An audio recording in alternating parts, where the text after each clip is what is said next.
जी, सबसे पहले तो आप सबका मैं ज़ाती तौर पर इंतहाई मशकूर हूँ कि इतने शॉर्ट नोटिस पर आप तशरीफ़ लाए। और आज का दिन चूँकि बहुत मुबारक दिन है, जश्न आज़ादी से पहले खैबर पख्तूनख्वा में जश्न मनाया जा रहा है BRT की इफ्तिताह का। वज़ीर-ए-आज़म साहब आज ख़ुद तशरीफ़ ला रहे हैं, लेकिन कल से कुछ न्यूज़ चैनल्स ने और कुछ हलकों ने एक और एंगल पे बात को लेके गए, तो ज़रा सी उसकी क्लैरिफिकेशन भी ज़रूरी है। आज शहबाज गिल साहब हमारे साथ हैं, वो भी आपको तफसीलात बताएंगे, क्योंकि ये लाहौर की जो हमारी मेट्रो है या जो इस्लामाबाद की है, उनके ऊपर इनकी बहुत कड़ी नज़र है।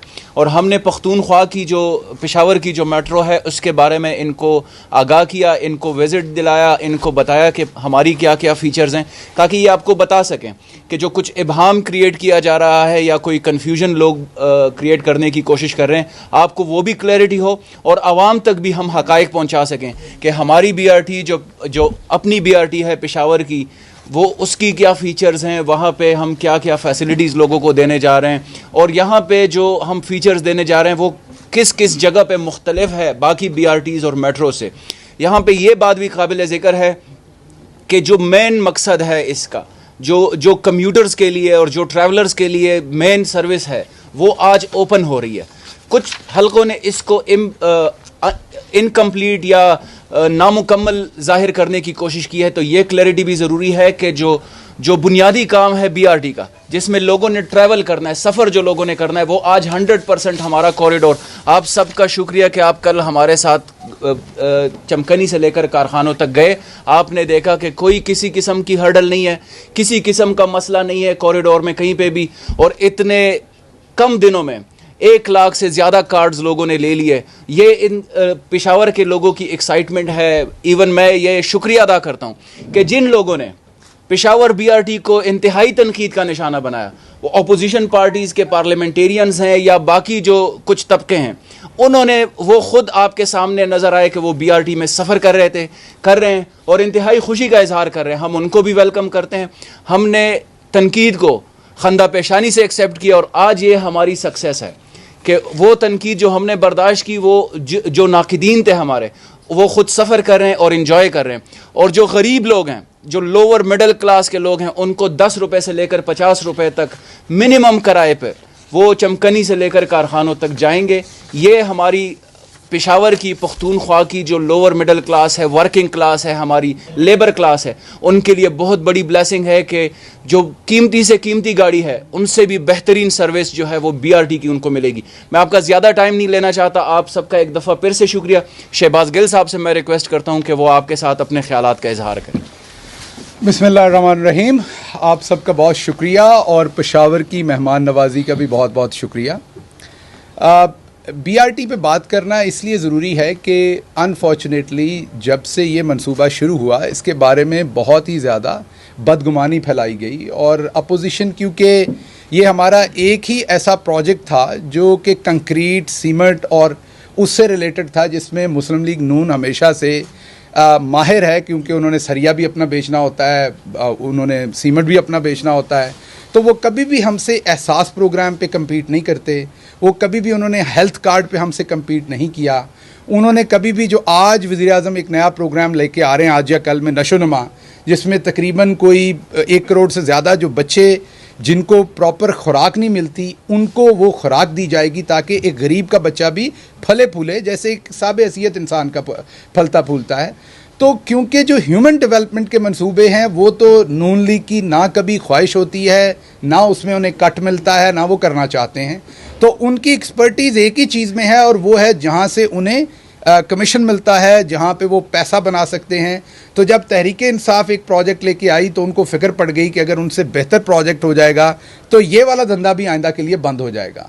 तो उन्होंने इस प्रोजेक्ट को इस कदर कोशिश की, इसको तनकीद करने की, और फिर कुछ मनपसंद उनके जो हमारे जर्नलिस्ट दोस्त हैं, उन्होंने भी इसको इस तरीके से ट्विस्ट करके इसके हक़ाइक़ को पेश किया कि बहुत सारे लोग जो कभी पेशावर नहीं आए और उन्हें पेशावर के खदोखाल का नहीं पता, उन्होंने इसे कंपेयर करना शुरू किया जो लाहौर की, मुल्तान की, रावलपिंडी की मेट्रो बसेस हैं उनके साथ।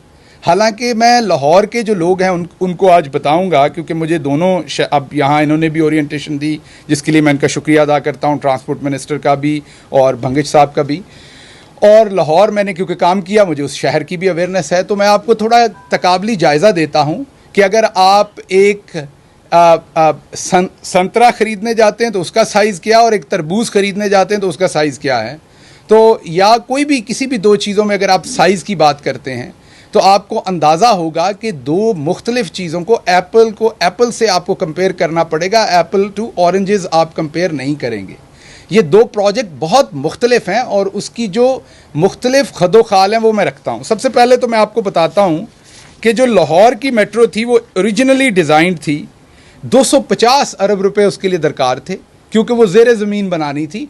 लाहौर के जो हालात थे, मीन उसकी जो तारीख़ी हैसियत थी, जो उसकी एक कमर्शियल हैसियत थी, लोगों की दुकानें थीं, लोगों का रोज़गार था, सड़कें बनी हुई थी, इंफ्रास्ट्रक्चर बना हुआ था, लेकिन वो क्योंकि वो पैसा उनसे अरेंज नहीं हो सकता था, वायबिलिटी नहीं थी, तो उन्होंने वो अंडरग्राउंड का 1 किलोमीटर भी नहीं बनाया बल्कि ज़मीन के ऊपर बनाया, जिसमें तकरीबन रफली उनका जो लाहौर में एलिवेटेड पार्ट है वो 9 किलोमीटर है लाहौर मेट्रो का, और टोटल 27 किलोमीटर वो तकरीबन 30 अरब में बना, जो कि गलत फिगर है, क्योंकि उसके साथ जितनी उन्होंने इंफ्रास्ट्रक्चर की तबाही की, सड़कें दोबारा से बनी, उसके जो सीवरेज का निज़ाम था, जो दूसरी चीज़ें थी, उसकी कॉस्ट इसमें शामिल उन्होंने उस तरीके से नहीं की। तो ये एक प्रोजेक्ट बना। लाहौर में रहने वाले लोगों को पता है कि ये प्रोजेक्ट बेसिकली लाहौर के अंदर शादरा से गजूमता तक जाता है। पेशावर के लोगों की अंडरस्टैंडिंग के लिए या बलूचिस्तान के या दूसरे लोगों की अंडरस्टैंडिंग के लिए अगर आप इस टेबल को लें तो एक तरफ से दूसरी तरफ को जो रोड है, अगर लाहौर के एक रोड की बात करें तो वहाँ ये तो हो गया, आपको इसका कंपैरिजन साइज़ का नज़र आए कि ये उससे 3 नहीं 4 गुना बड़ा सिस्टम है।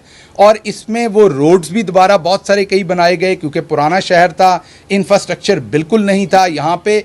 उस तरीके से पहली गवर्नमेंट्स जो थी उन्होंने इंफ्रास्ट्रक्चर पे पैसा नहीं लगाया था। नून लीग को क्योंकि बहुत चांस मिले थे, लाहौर ही उनका शोकेस था मेन। साउथ पंजाब का आपको बहुत दफ़ा बताया है, 250 अरब का उन्होंने सिर्फ आखिरी 7 सालों में 250 अरब साउथ पंजाब के जो थे वो लूट के ला के उन्होंने वो भी सिर्फ लाहौर में लगाए थे। तो पेशावर में उस तरह का पैसा खर्च नहीं हुआ था, तो सारा इंफ्रास्ट्रक्चर जो है वो सिफर से शुरू करना पड़ा और ये पूरे का पूरा इंफ्रास्ट्रक्चर बना। अब इसमें कुछ तकाबली जायज़ा हो जाए जो चीज़ें हैं।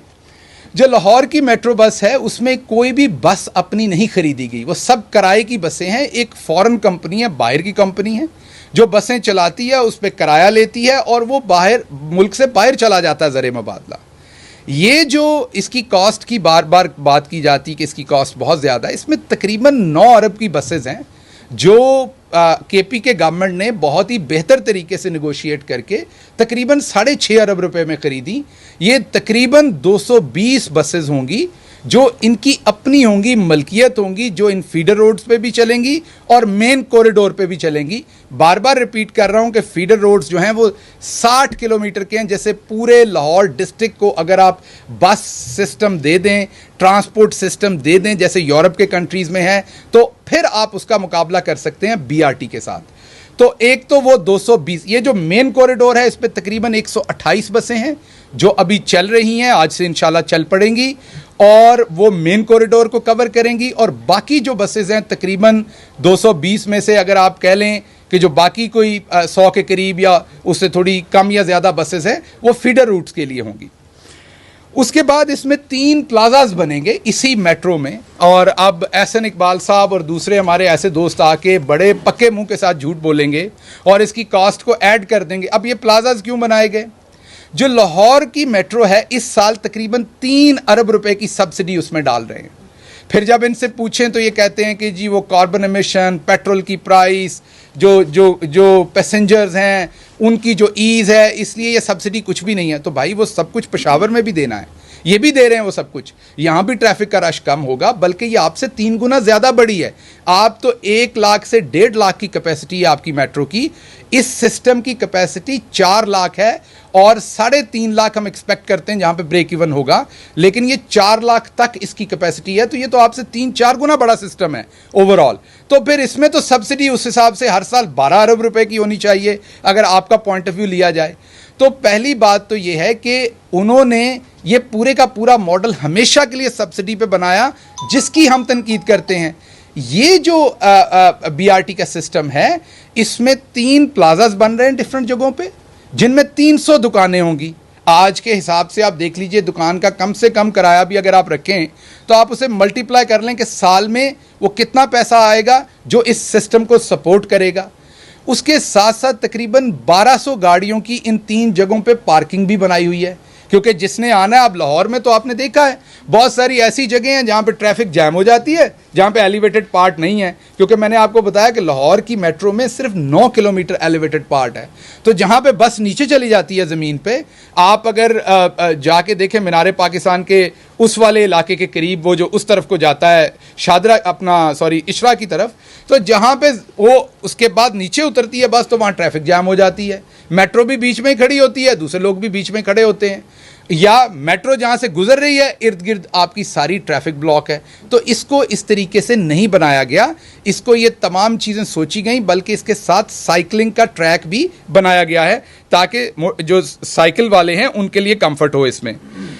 अब अगर हम इसकी ओवरऑल इसकी जो देखें, इसका कंपैरिजन एक और करते हैं, कॉस्ट की वजह से करना पड़ता है, बताना पड़ता है, क्योंकि जैसे मैंने आपको बताया कि बहुत सारे दोस्त जो एक मिशन के ऊपर इस मंसूबे को ख़राब करते हैं, ये सोचे बगैर कि जो छोटे सूबे हैं वहाँ पर ऐसे मंसूबे बहुत कम हो रहे हैं, उनका भी उतना ही हक़ है ऐसे मंसूबों पर जितना बड़े सूबों में किसी का हक़ है।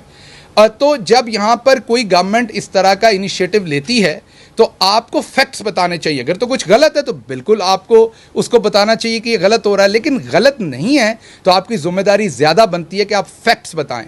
तो जो मैंने आपको बार बार बताया कि जो लाहौर की मेट्रो, उसमें सिर्फ 9 किलोमीटर एलिवेटेड मीन ज़मीन से उठा हुआ पुल के ऊपर हिस्सा है, क्योंकि उसकी कॉस्ट ज़्यादा आती है, बहुत ज़्यादा। आपको पुल ब्रिज बनाना पड़ता है, कंक्रीट, आप सबको पता है उस बात का, जो कि इस्लामाबाद रावलपिंडी में वो गिर भी गया था थोड़े दिनों के बाद ही। तो इस मेट्रो में, इस बीआरटी में 13 किलोमीटर एलिवेटेड पार्ट है, 3 किलोमीटर जो है वो ज़ेरे ज़मीन है, जो कि वहाँ पर 1 इंच भी नहीं है। और सारी की सारी आपको पता, जहाँ आसार कदीमा थी, दूसरी जगह थी, वहाँ लाहौर की जो सिविल सोसाइटी थी, उनका जो पूरे का पूरा जो एहतजाज था वो आपको याद है। उसके बाद तकरीबन उसके अलावा तकरीबन रफली 12 किलोमीटर, शायद अगर मैं गलत नहीं हूँ, तो वो ज़मीन के ऊपर है इसका हिस्सा। तो इसकी कॉस्ट बहुत ज़्यादा होनी चाहिए। अगर इसमें भी शरीफ फैमिली का कमीशन ऐड होता, अगर उस तरीके से इत्तफाक फाउंड्री का सरिया ऐड होता, उस तरीके से अगर बहुत सारे हनीफ अब्बासी जैसे लोगों के शेयर होते इसमें, तो फिर तो इसकी कॉस्ट बहुत ऊपर चली जानी थी, क्योंकि इसमें एलिवेटेड पार्ट भी ज़्यादा है, इसमें बसें भी अपनी ख़रीदी हुई हैं, इसमें प्लाजाज भी हैं। उसके बावजूद अगर आप कंपेयर करें तो अगर पूरा सिस्टम वो लाहौर में बनाएं तो आपको शायद वो 300 अरब में ये सारा सिस्टम देते, अगर उनकी 27 किलोमीटर का अगर आप सिर्फ और सिर्फ उसकी कॉस्ट देखें तो। उसके बाद मैं आपकी खिदमत में ये अर्ज़ करना चाहता हूँ कि इसकी जो अभी वाला जो हिस्सा है, इसकी टोटल कॉस्ट तकरीबन, जो सिविल वर्क है इसका, क्योंकि वहाँ तो बसें ख़रीदी नहीं किराए पे, इसलिए सिविल वर्क को कंपेयर किया जा सकता है, तकरीबन 13 किलोमीटर एलिवेटेड और 3 किलोमीटर ज़ेरे ज़मीन होने के बावजूद, 2019 में बनने के बावजूद तकरीबन 31 अरब का है। और इसमें अगर दूसरे प्लाजाज और सारी चीज़ें दूसरी वाली शामिल करें तो फिर वो कॉस्ट बढ़ती है, लेकिन वो कंपैरिजन बनता नहीं है। It is not apple to apple अगर वो कंपैरिजन हम करें। और जो हमारी अपोजिशन जो है, एक जमात वो ये करने की कोशिश करती है, और दूसरी जमात तो उनको तो इन चीज़ों से खैर परवाह नहीं होती, क्योंकि उन्होंने तो एक ग्रीन लाइन बनानी थी, उसका मेरा ख्याल अभी कोई पेपर वर्क ही तैयार नहीं हुआ। वो तो इस तरीके का कोई उनमें तजस्सुस भी नहीं है, कोई और बात भी नहीं है। दूसरी बात मैंने आपको ये बतानी थी कि यहाँ पर इंसानों की कदर है। जैसे कि हमारी जो ब्रीफिंग थी वो शहबाज गिल साहब से और कमरान बांग्लादेश ने तफसीली की, हमें ज़्यादा टाइम नहीं लेना चाहिए। लेकिन जब हमारी हुकूमत 2013 में आई तो यहाँ के हालात का आपका खूब अंदाज़ा था, जो धमाके हो रहे थे, जो अमन व अमान की सिचुएशन थी। और जब भी ट्रैफिक का सूरत हाल था, ट्रैफिक का मसला इंतहाई गंभीर था, घंटों घंटों की सफ़र रश यहाँ जाम होती थी, तो तमाम सबका हुकूमत ने इस पर चश्मपोशी इख्तियार की थी। तहरीक इंसाफ की हुकूमत ने इसको एक चैलेंज कबूल किया और इस पे काम शुरू किया। जब हमने इफ्तिताह किया 2017 की एंड में, तो सियासी मुखालिफिन ने पहले ही रोज़ से हमें अदालत में खड़ा कर दिया, और हमें जो रिपोर्ट थी कि इसके लिए बाकायदा चैनल हायर किए ताकि उसको पोलिटिसाइज किया जाए। तो ऐसे हालात में जब हमने काम शुरू किया तो हमें मुखालिफिन ये तने देते थे कि आप कभी भी इस प्रोजेक्ट को कंप्लीट नहीं कर सकते, क्योंकि इससे पहले हमारा जो डिज़ाइन था वो कॉरिडोर वन पर था। मैं शफकत गिल साहब को भी समझाना चाहता हूँ, कॉरिडोर 1 रेलवे की ज़मीन थी। मरकज़ी हुकूमत की यही बदनीयती थी कि हमें सिर्फ रेलवे की ज़मीन लीज पर नहीं देती थी, जिस पर हमारा ख़र्चा आता था 17 बिलियन। फिर हम मजबूर होकर इस चैलेंज को देखा, इस हालात को देखा हमने, जो पेशावर की सूरत हाल थी। एक तरफ धमाके थे, दूसरी तरफ ट्रैफिक जाम का मसला था। तो हमने कॉरिडोर 2 पर सर्वे शुरू की, और अल्हम्दुलिल्लाह ऐसे हालात में हमने ये काम किया। रात के 2 बजे तक हम खुद मौजूद होते थे, तमाम अमला मौजूद होता था, PDA का और ट्रांसपोर्ट का। ऐसे हालात में हमने काम किया कि वो एक चैलेंज था। एक तरफ प्लाजे वाले एहतजाज कर रहे थे क्योंकि सियासी हाथ था उस तरफ उसमें, दूसरी तरफ ट्रैफिक को भी रवा दवा था। हमारे जो रोड है वो इस्लामाबाद की तरह नहीं थे। तीसरे ये कि इस पे काम भी जारी रखना था, और जो ट्रांसपोर्टर थे वो एहतजाज कर रहे थे। शहबाज गिल साहब ने उसकी वजाहत की, मैं थोड़ा सा और भी उसकी वजाहत चाहता हूँ। इसके लिए ADP में हमने अरबों रुपये रखे हैं ट्रांसपोर्टरों के लिए। जो बस स्क्रैप करना चाहते, पुरानी गाड़ी या वैगन बसें, इसके लिए उसको हम पैसे देंगे। उसकी रजिस्ट्रेशन हमने की, इसकी तफसील हमने बनाई है। और जो ड्राइवर हजरात है, जो गरीब लोग हैं, इसको हम रोज़गार देंगे, प्रायोरिटी पर उसको हम इस ट्रांस पेशावर में भर्ती करेंगे। बाकी मैं ज़्यादा टाइम नहीं लेना चाहता हूँ, लेकिन ये सिर्फ क्योंकि ये आज हम इंतहाई खुशी महसूस करते हैं कि इस मंसूबे को, जिस पर हम बार बार असम्बली में मुझे जवाब देना पड़ता था, और अगर मैं परवेज़ खटक साहब का जिक्र ना करो तो ये नाइंसाफ़ी होगी। वो हमारे साथ खड़ा था, और हमने इस तनकीद को इंतहाई खंदा पेशानी के साथ बर्दाश्त किया। आज अल्हम्दुलिल्लाह हमारे वज़ीर आज़म साहब आ रहे हैं, इस मंसूबे का इफ्तिताह कर रहे हैं। मैं पेशावर और खैबर पख्तूनख्वा के अवाम को मुबारकबाद देता हूँ इस मंसूबे का, क्योंकि कल हमारी कौमी आज़ादी की दिन है। एक ऐसे मुबारक दिन के मौके पर हम BRT को पेशावर और खैबर पख्तूनख्वा के अवाम को हवाला कर रहे हैं। ये उसके लिए एक अनमोल तोहफ़ा है, और एक ऐसे बस में सफ़र करेंगे, क्योंकि गरीबों का यही गिला हर वक्त होता था कि अमीरों की क्रूजिंग होते वो AC में बैठते, लेकिन अल्हम्दुलिल्लाह कमरान ने भी इसका जिक्र किया। आज गरीबों का जो बस है, जो नॉर्मल किराए पर सफ़र करते हैं, वो अमीरों की क्रूजिंग से बहुत ज़्यादा सहूलत है इस बस में, और उसका एयर कंडीशन जो है वो अमीरों की क्रूजिंग से ज़्यादा ठंडा है। शुक्रिया। ये बताइए शहबाज गिल साहब की एक